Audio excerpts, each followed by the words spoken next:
নাজমা চৌধুরী দীর্ঘশ্বাস ফেল। এই ছেলে চাইটা কি, কবে তাকে শাস্তি দিবে? গুলি কিভাবে লাগল? গুলি মেরেছে তাই লেগেছে। এসব ছেড়ে দাও না কেন তীব্র?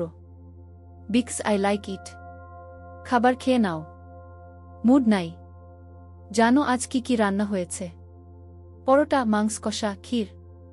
জানি। কিভাবে? ঘ্রাণ। তবে খেয়ে বলো কেমন হয়েছে। মুড হলে খাব। বলেই ল্যাপটপ নিয়ে সোফায় বসল। নাজমা চৌধুরী দীর্ঘশ্বাস ফেলে চলে আসলেন। তীব্র নিজের ছাড়া কারো কথা ভাববে না, শুনবে না, সেটা তার জানা। খাবারটা হয়তো সেভাবেই পড়ে থাকবে।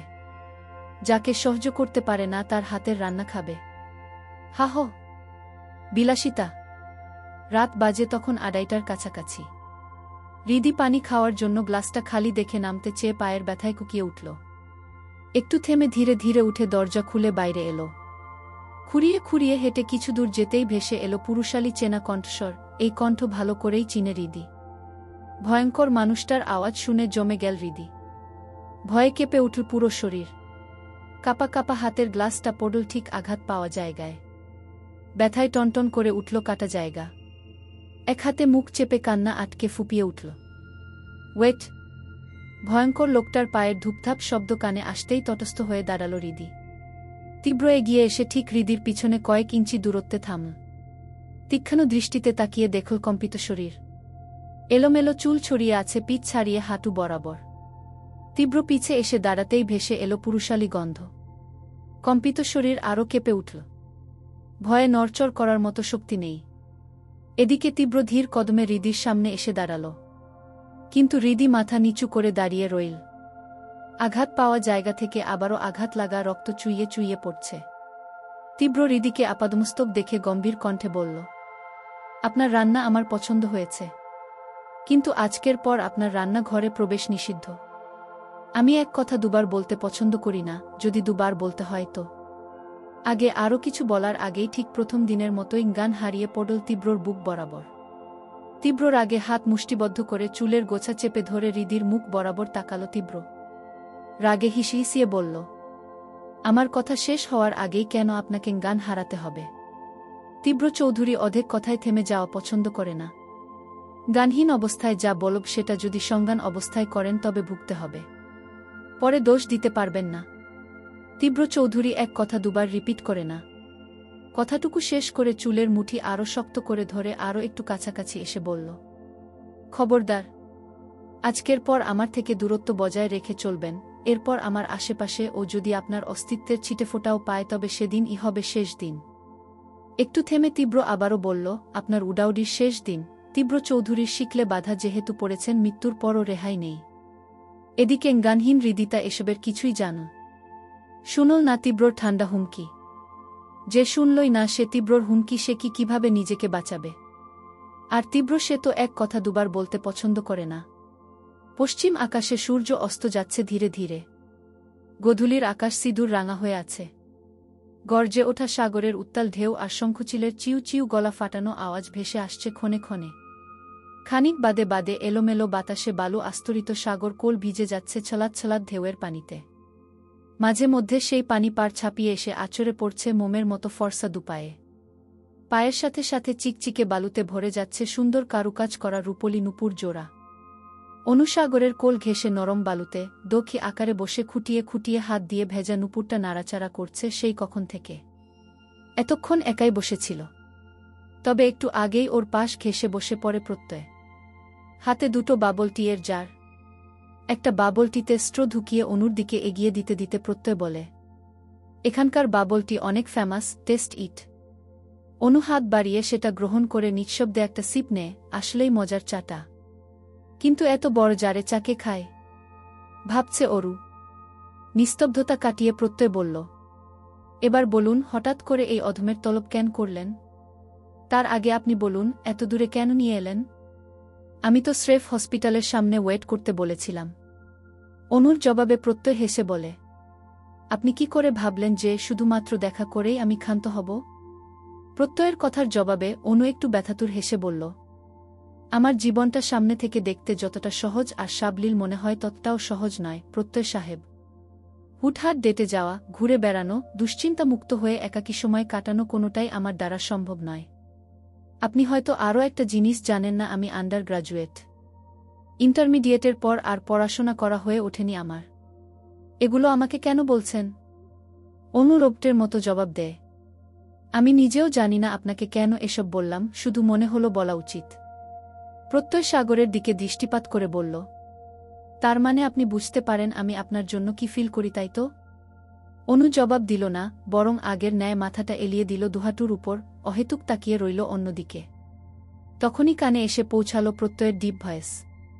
আমাকে সময় দিতে হবে না, আমার সাথে সারাদিন কথা বলতে হবে না, আমাকে প্রেমিক ভাবতে হবে না, প্রেমিকার মতো আবদারও মেটাতে হবে না, আমার খোঁজও নিতে হবে না, শুধু একটা শর্ত। প্রত্যয়ের কথায় বেশ কৌতূহল বোধ করল অনু, তাই এবার ঘাড় ঘুরিয়ে চাইল প্রত্যয়ের পানে। প্রত্যয় আগের মতোই সাগরের পানে চেয়ে বলল, এক জীবনে আমি ছাড়া দ্বিতীয় পুরুষের কথা কল্পনাতেও ভাবা যাবে না। ব্যাস এইটুকুই? প্রত্যয় অনুর হাঁটুতে এলিয়ে দেওয়া মুখের পানে চাইল, সূর্যের নিংড়ানো শেষ আলোটুকু ধনুকের ন্যায় তীর্যক হয়ে আচরে পড়ছে অনুর চোখে মুখে। ঘন পল্লব বিশিষ্ট আঁখি দুটো টলটল করছে অশ্রু জলে। সোনালি আলোর ছাটা আচরে পড়ে ছলছলে চোখ দুটো ঝিলিক দিচ্ছে বারবার। কয়েক সেকেন্ডের জন্য প্রত্যয়ের মনে হল এগুলো কোনো চোখ নয়, বরং গহীন অভয়ারণ্যের মাঝে দুটো জংলা দিঘি, কাচের মতোই স্বচ্ছ সেই দিঘির মায়াবী জল। এই দিঘির মায়াতে হারিয়ে যাওয়া যায় অনায়াসে অক্টে। প্রত্যয় নিজেকে হারিয়ে ফেলল অনুর দিঘির মতো টলটলে চোখে, অতঃপর অনুর প্রশ্নে আস্তে করে জবাব দিল, ব্যাস এটুকুই? অনু এবার স্বার্থপরের মতো বলল, বিপরীতে আমি কি পাব? যা চাইবেন তাই। অনু আড়ালে চাপা নিঃশ্বাস ছেড়ে বুক ভরে সাগর পাড়ের স্নিগ্ধ বাতাস ভেতরে টেনে নিয়ে কিছুক্ষণ চুপ করে রইল। তারপর জিভ দিয়ে নিজের শুকনো অধর ভিজিয়ে বলল, আমি আপনার শর্তে রাজি আছি প্রত্যয় সাহেব। বিনিময়ে আমারও যে কিছু চাই। কি চাই? আমার মাথায় একটু হাত বুলিয়ে দিবেন, এখন এই মুহূর্তে। অনুর মুখশ্রী জুড়ে অসহায়ত্বের ছাপ সুস্পষ্ট। খুব অল্প বয়সে অনেক বেশি ভারী দায়িত্ব বহন করতে করতে ক্লান্ত মেয়েটা। অথচ এত কিছুর পরেও দিন শেষে নিয়েজোর ছেলেমানুষই, নিজের আবদার কোনোটাই তুলে ধরার জায়গা ওর নেই। মা বোন থেকেও পৃথিবীর বুকে বড্ড একা এই অনু। ওর স্নেহের প্রয়োজন, দিন শেষে ক্লান্ত শরীরটাকে আগলে রাখার জন্য দুটো বাহুর প্রয়োজন। আর এই মুহূর্তে ও সেটাই চায়। অন্য কিছুই নয়, না কোনো শারীরিক চাহিদা, না কোনো কমিটমেন্ট, না সারপ্রাইজ, না কোনো আয়োজন। কিচ্ছু না, ওর শুধু একটা বাহুডোর আর একটুখানি স্নেহের স্পর্শ প্রয়োজন। আশ্চর্যজনক হলেও প্রত্যয় অক্টে তা দিতে সায় জানাল। তৎক্ষণাৎ উপর নিচ মাথা দুলিয়ে অনুকে নিজের বাহুডোরে আবদ্ধ করে নিল সে, পরম আবেশে এক হাত বুলিয়ে দিল অনুর মাথায়, আর তারপর আরও খানিকটা গভীরভাবে ছুঁয়ে দিল ওর ছোট্ট কপালটাকে। কপালের মাঝ বরাবর একটা উষ্ণ আর গভীর চুমু এঁকে দিয়ে তবেই ক্ষান্ত হল প্রত্যয়। তখনও সাগরের ঢেউয়ের তালেতাল মিলিয়ে বাড়ছিল অনুর কান্নার গতিবেগ। ড্রেসিং টেবিলের সামনে মুখ কালো করে অসহায়ের মতো বসে আছে অরু। ওর ঠিক সামনে বসে খুব মনোযোগ দিয়ে দক্ষ হাতে, সুন্দর ফর্সা গালে একে একে প্রাইমার, ফাউন্ডেশন, কনসিলার, ব্লাশ আর হাইলাইটারের আস্তরণ লাগিয়ে যাচ্ছে এলিসা। অরু মেকআপ বলতে ওই সানস্ক্রিন আর লিপস্টিক ছাড়া তেমন কিছু ব্যবহার করেনি কখনো। করতে যে খুব ভালো লাগে তেমনটাও নয়। ওর কাছে সাজুগুজুর চেয়ে স্কিন কেয়ার বেশি গুরুত্বপূর্ণ। তাই তো এত কেমিক্যাল মিশ্রিত মেকআপ লাগানো হয় না কোনো কালেই। তবে আজ যখন এলিসা নিজে থেকে এসে বলল সাজিয়ে দিবে, তখন আর না করতে পারেনি অরু। চুপচাপ ভদ্রমেয়ের মতো গিয়ে বসেছে ড্রেসিং টেবিলের সামনে। মনে মনে ভাবছে কৃতিক আদৌ জানে তো যে ও এলিসার বার্থডে পার্টিতে যাচ্ছে। এই খানিকক্ষণ আগের কথা। ভার্সিটি থেকে ফিরে মাত্রই ফ্রেশ হয়ে বেরিয়েছিল অরু। বাড়িতে আপাতত কৃতিক, অনু কেউই নেই। অনু আজকাল দেরি করে ফিরলে অরু তেমন একটা ভাবে না, কারণ ওর দুই বিশ্বাস প্রত্যয় ভাইয়া অনুকে ঠিক দেখে রাখবে, কোনো অয়াচিত বিপদে পড়তেই দেবে না। আর কৃতিকের চিন্তা করে লাভ নেই, সে তো কখন ফেরে আবার কখন বেরিয়ে যায় তার কোনো হদিশই জানে না অরু। কেউ নেই দেখে অরু একাই কিছু একটা সহজে বানিয়ে খাবে বলে কিচেনে পা বাড়িয়েছিল কেবল। ঠিক তখনই আগমন ঘটে এলিসার। ভেতরে এসে এলিসা জানায় আজ তার জন্মদিন। অরু সম্মোহনী হাসি দিয়ে জন্মদিনের শুভেচ্ছা জানালে এলিসা বলে ও অরুকেই নিতে এসেছে। অর্ণব নাকি এলিসার জন্য ছোটখাটো একটা পার্টির অ্যারেঞ্জ করেছে। অর্ণব পার্টি অ্যারেঞ্জ করেছে কথাটা মাথায় আসতেই খানিকক্ষণ আগের ভাবনা থেকে বেরিয়ে এসে চট করে এলিসাকে প্রশ্ন করে বসে অরু। অর্ণব ভাইয়া তোমাকে পছন্দ করে তাই না আপু? অরুকে খুব যত্ন করে আইশ্যাডো লাগিয়ে দিতে দিতে এলিসা বলে, পছন্দ টছন্দ কিছুই না, পাগলটা হুদাই আমার পেছনে পড়ে আছে।